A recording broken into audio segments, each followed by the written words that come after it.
नमस्कार दोस्तों, स्वागत है आपका आज के मुख्य समाचारों की वीडियो में। जी हां दोस्तों, यहां पर आपको देखने को मिलेगी सुबह से लेकर शाम तक की सारी के सारी बड़ी खबरें, मुख्य समाचार, ब्रेकिंग न्यूज़ अपडेट के रूप में। तो दोस्तों, आपसे रिक्वेस्ट है इस वीडियो को ज़्यादा से ज़्यादा लाइक और शेयर करें। तो दोस्तों, जानते हैं आज की पहली बड़ी खबर। किसानों की हिंसा न रोक पाने पर दिल्ली पुलिस पर गिरी गाज, इन अधिकारियों के हुए तबादले।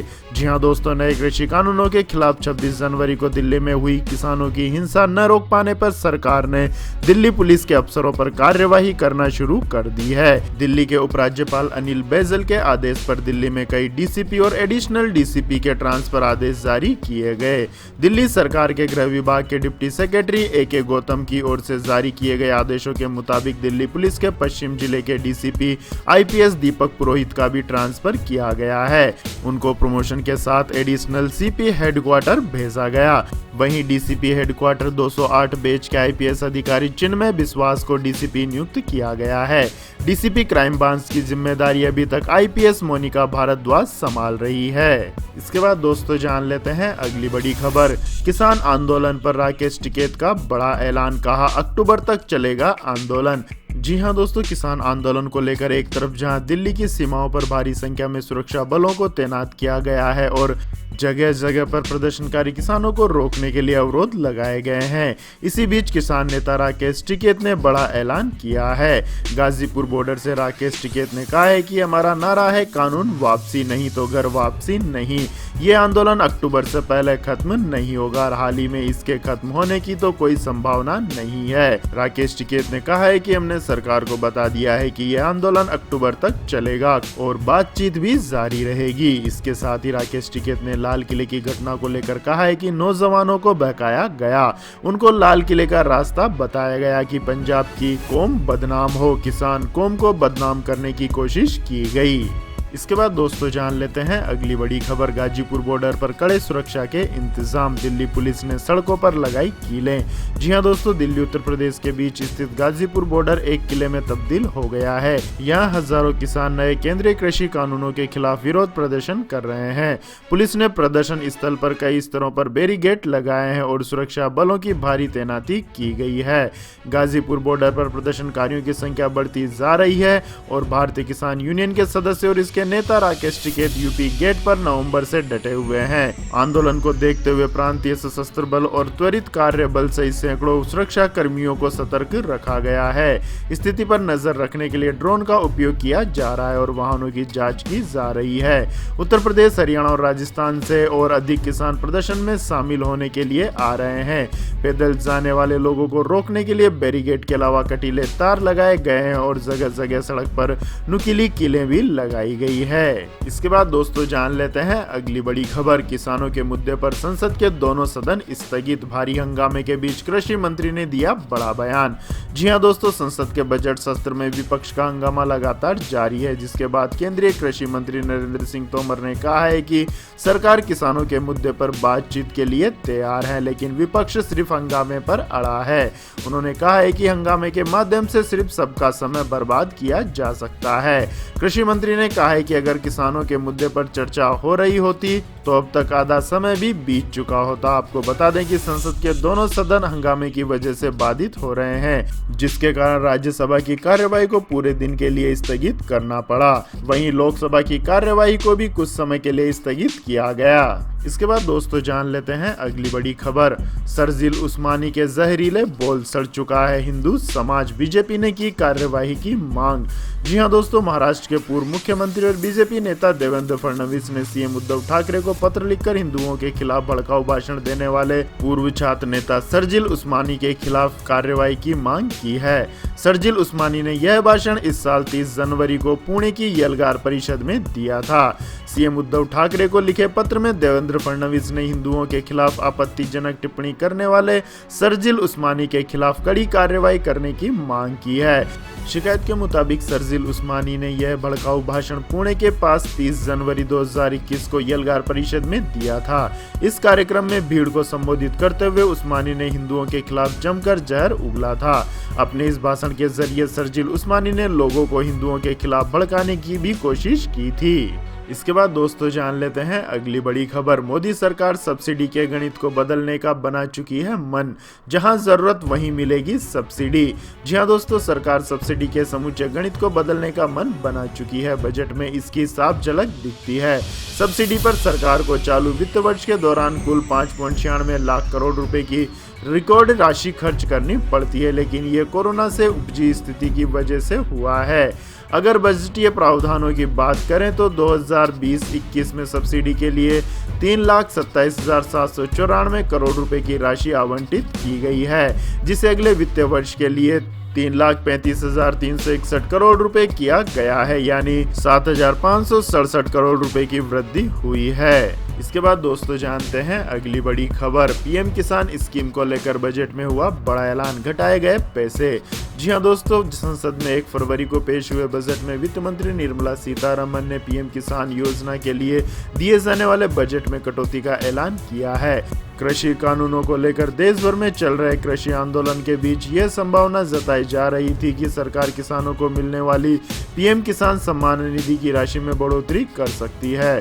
वित्त मंत्री निर्मला सीतारमण ने वित्त वर्ष 2021-22 के बजट में सरकार की आय बढ़ाने पर जोर दिया है। सरकार अभी पीएम किसान योजना के तहत रजिस्टर्ड किसानों को सालाना 6,000 रुपए की आर्थिक मदद प्रदान करती है। यह रकम किसानों के खाते में हर 4 महीने के अंतराल पर 2,000 रुपए की किस्तों में भेजी जाती है। लेकिन अब वित्त मंत्री निर्मला सीतारमण ने बजट पेश करते हुए पीएम किसान योजना के लिए आवंटित राशि में से 10,000 करोड़ रुपए की कटौती की घोषणा की है। वित्त वर्ष 2020-21 में पीएम किसान सम्मान निधि योजना के लिए 75,000 करोड़ रुपए का आवंटन किया गया था। वित्त वर्ष 2021-22 में इस योजना के लिए 65,000 करोड़ रुपए के आवंटन किए गए हैं। इसके बाद दोस्तों जान लेते हैं अगली बड़ी खबर। आज बजट 2021 में प्रस्तावित निजीकरण और अन्य नीतियों के खिलाफ श्रम संगठनों का देशव्यापी प्रदर्शन।